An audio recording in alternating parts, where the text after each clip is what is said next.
Kitab Yehezkiel.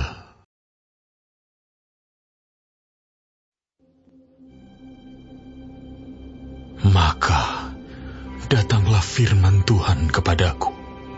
Hai anak manusia, katakanlah suatu teka-teki dan ucapkanlah suatu perumpamaan kepada kaum Israel.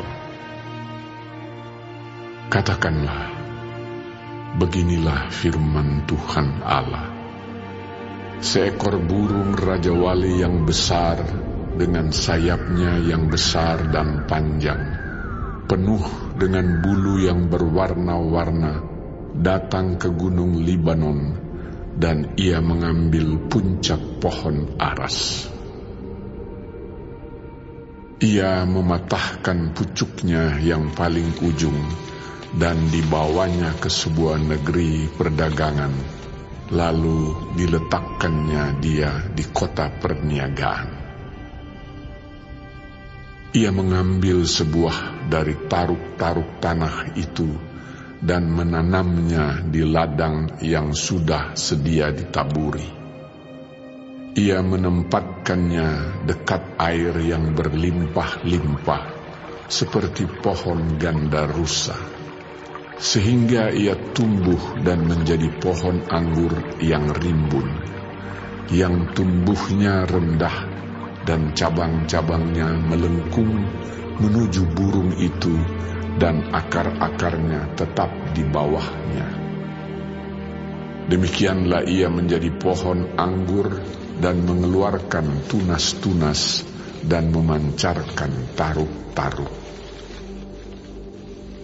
Dalam pada itu ada juga burung raja wali besar yang lain dengan sayapnya yang besar dan bulu yang lebat.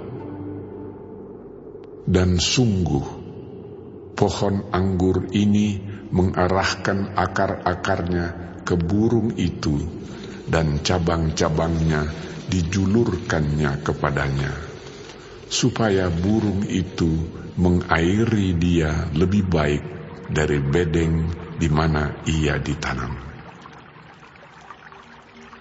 Namun ia ditanam di ladang yang baik, dekat air yang berlimpah-limpah, supaya ia bercabang-cabang dan berbuah, dan supaya menjadi pohon anggur yang bagus. Katakanlah, beginilah firman Tuhan Allah. Apakah itu akan berhasil? Apakah orang tidak akan mencabut akar-akarnya dan menyentakkan buahnya, sehingga semua ulamnya yang baru menjadi kering? Tidak usah tangan yang kuat dan banyak orang untuk mencabut dia dengan akar-akarnya. Lihat, ia memang ditanam, tetapi apakah ia akan memberi hasil? Apakah ia tidak akan layu kering kalau ditimpa angin timur? Ia akan layu kering di bedeng tempat tumbuhnya itu. Maka datanglah firman Tuhan kepadaku. Katakanlah kepada kaum pemberontak, tidakkah kamu mengetahui apa artinya ini? Katakan, lihat, Raja Babel datang ke Yerusalem, dan ia mengambil rajanya dan pemuka-pemukanya, dan membawa mereka ke Babel baginya. Lalu ia mengambil seorang yang berasal dari keturunan raja, dan mengadakan perjanjian dengan dia, sambil menyuruh dia bersumpah. Ia mengambil juga orang-orang berkuasa negeri itu, supaya kerajaan itu menjadi lemah dan jangan memberontak lagi, juga supaya memegang teguh perjanjian itu, dan dengan demikian tetap ada. Tetapi orang itu memberontak kepadanya dengan menyuruh utusannya ke Mesir, supaya ia diberi kuda dan tentara yang besar. Apakah ia akan berhasil? Apakah orang yang berbuat demikian dapat luput? Apakah orang yang mengingkari perjanjian dapat luput? Demi Aku yang hidup, demikianlah firman Tuhan Allah, ia pasti mati di Babel, di tempat raja yang mengangkatnya menjadi raja. Karena ia memandang ringan kepada sumpah yang dimintakan raja itu daripadanya, dan mengingkari perjanjian raja itu dengan dia. Dan Firaun tidak akan membantu dia dalam peperangan dengan tentara yang besar dan sekumpulan banyak orang. Pada waktu tembok pengepungan ditimbun dan benteng pengepungan didirikan untuk melenyapkan banyak orang. Ya, ia memandang ringan kepada sumpah dan mengingkari perjanjian. Sungguh, walaupun ia menyuguhkan hal itu dengan berjabat tangan, tetapi ia melanggar semuanya itu, maka ia tidak dapat luput. Oleh sebab itu, beginilah firman Tuhan Allah. Demi Aku yang hidup, Aku pasti menimpakan atas kepalanya sumpahnya kepadaku, yang dipandangnya ringan, dan perjanjiannya di hadapanku yang diingkarinya. Aku akan memasang jaringku untuk menangkap dia, dan di dalam perangkapku ia akan terjebak. Aku akan membawa dia ke Babel, dan di sana Aku akan berperkara dengan dia, karena ia berubah setia terhadap Aku. Dan semua tentara pilihannya akan tewas dimakan pedang, dan yang terluput akan dihamburkan ke semua mata angin. Dan kamu akan mengetahui bahwa Akulah Tuhan yang mengatakannya. Beginilah firman Tuhan Allah. Aku sendiri akan mengambil sebuah carang dari puncak pohon aras yang tinggi dan menanamnya. Aku mematahkannya dari pucuk yang paling ujung dan yang masih muda, dan Aku sendiri akan menanamnya di atas sebuah gunung yang menjulang tinggi ke atas. Di atas gunung Israel yang tinggi akan kutanam dia, agar ia bercabang-cabang dan berbuah dan menjadi pohon aras yang hebat. Segala macam burung dan yang berbulu bersayap tinggal di bawahnya. Mereka bernaung di bawah cabang-cabangnya. Maka segala pohon di ladang akan mengetahui bahwa Aku, Tuhan, merendahkan pohon yang tinggi dan meninggikan pohon yang rendah, membuat pohon yang tumbuh menjadi layu kering, dan membuat pohon yang layu kering bertaruh kembali. Aku, Tuhan, yang mengatakannya dan akan membuatnya.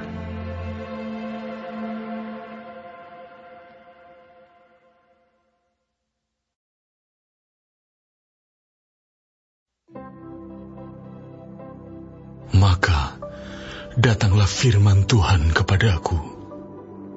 Ada apa dengan kamu, sehingga kamu mengucapkan kata sindiran ini di tanah Israel? Ayah-ayah makan buah mentah, dan gigi anak-anaknya menjadi ngilu. Demi Aku yang hidup, Demikianlah firman Tuhan Allah. Kamu tidak akan mengucapkan kata sindiran ini lagi di Israel. Sungguh, semua jiwa aku punya, baik jiwa ayah maupun jiwa anak aku punya.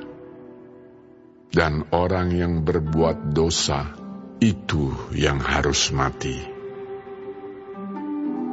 Kalau seorang adalah orang benar, dan ia melakukan keadilan dan kebenaran, dan ia tidak makan daging persembahan di atas gunung, atau tidak melihat kepada berhala-berhala kaum Israel, tidak mencemari istri sesamanya, dan tidak menghampiri perempuan waktu bercemar kain, tidak menindas orang lain, ia mengembalikan gadaian orang lain, tidak merampas apa-apa, memberi makan orang lapar, memberi pakaian kepada orang telanjang, tidak memungut bunga uang, atau mengambil riba, menjauhkan diri dari kecurangan, melakukan hukum yang benar di antara manusia dengan manusia, hidup menurut ketetapanku dan tetap mengikuti peraturanku dengan berlaku setia, ialah orang benar dan ia pasti hidup. Demikianlah firman Tuhan Allah. Tetapi kalau ia melahirkan seorang anak yang menjadi perampok dan yang suka menumpahkan darah atau melakukan salah satu dari hal-hal itu, walaupun ayah tidak melakukan satu pun, juga makan daging persembahan di atas gunung dan mencemari istri sesamanya, menindas orang sengsara dan miskin, merampas, tidak mengembalikan gadaian orang, melihat kepada berhala-berhala dan melakukan kekejian, memungut bunga uang dan mengambil riba, orang yang demikian tidak akan hidup. Segala kekejian ini dilakukannya, ia harus mati, darahnya tertimpa kepadanya sendiri. Sesungguhnya, kalau ia melahirkan seorang anak, dan anak ini melihat segala dosa yang dilakukan ayahnya, tetapi menginsafi hal itu, sehingga tidak melakukan seperti itu. Ia tidak makan daging persembahan di atas gunung, dan tidak melihat kepada berhala-berhala kaum Israel, tidak mencemari istri sesamanya, tidak menindas orang lain, tidak mau meminta gadai, tidak merampas apa-apa, memberi makan orang lapar, memberi pakaian kepada orang telanjang, menjauhkan diri dari kecurangan, tidak mengambil bunga uang atau riba, melakukan peraturanku dan hidup menurut ketetapanku. Orang yang demikian tidak akan mati karena kesalahan ayahnya, ia pasti hidup. Ayahnya yang melakukan pemerasan, yang merampas sesuatu, dan yang melakukan hal-hal yang tidak baik di tengah-tengah bangsanya, sungguh ia akan mati karena kesalahannya. Tetapi kamu berkata, mengapa anak tidak turut menanggung kesalahan ayahnya? Karena anak itu melakukan keadilan dan kebenaran, melakukan semua ketetapanku dengan setia, maka ia pasti hidup. Orang yang berbuat dosa itu yang harus mati. Anak tidak akan turut menanggung kesalahan ayahnya, dan ayah tidak akan turut menanggung kesalahan anaknya. Orang benar akan menerima berkat kebenarannya, dan kefasikan orang fasik akan tertanggung atasnya. Tetapi jikalau orang fasik bertobat dari segala dosa yang dilakukannya, dan berpegang pada segala ketetapanku, serta melakukan keadilan dan kebenaran, ia pasti hidup, ia tidak akan mati. Segala durhaka yang dibuatnya tidak akan diingat-ingat lagi terhadap dia. Ia akan hidup karena kebenaran yang dilakukannya. Apakah aku berkenan kepada kematian orang fasik? Demikianlah firman Tuhan Allah. Bukankah kepada pertobatannya supaya ia hidup? Jikalau orang benar berbalik dari kebenarannya dan melakukan kecurangan seperti segala kekejian yang dilakukan oleh orang fasik, apakah ia akan hidup? Segala kebenaran yang dilakukannya tidak akan diingat-ingat lagi.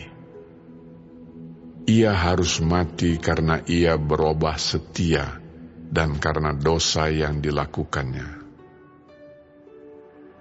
Tetapi kamu berkata, tindakan Tuhan tidak tepat. Dengarlah dulu, hai kaum Israel. Apakah tindakanku yang tidak tepat, ataukah tindakanmu yang tidak tepat? Kalau orang benar berbalik dari kebenarannya dan melakukan kecurangan sehingga ia mati, ia harus mati karena kecurangan yang dilakukannya. Sebaliknya, kalau orang fasik bertobat dari kefasikan yang dilakukannya, dan ia melakukan keadilan dan kebenaran, ia akan menyelamatkan nyawanya. Ia insaf dan bertobat dari segala durhaka yang dibuatnya. Ia pasti hidup, ia tidak akan mati. Tetapi kaum Israel berkata, tindakan Tuhan tidak tepat. Apakah tindakanku yang tidak tepat, hai kaum Israel, ataukah tindakanmu yang tidak tepat? Oleh karena itu, aku akan menghukum kamu masing-masing menurut tindakannya, hai kaum Israel. Demikianlah firman Tuhan Allah.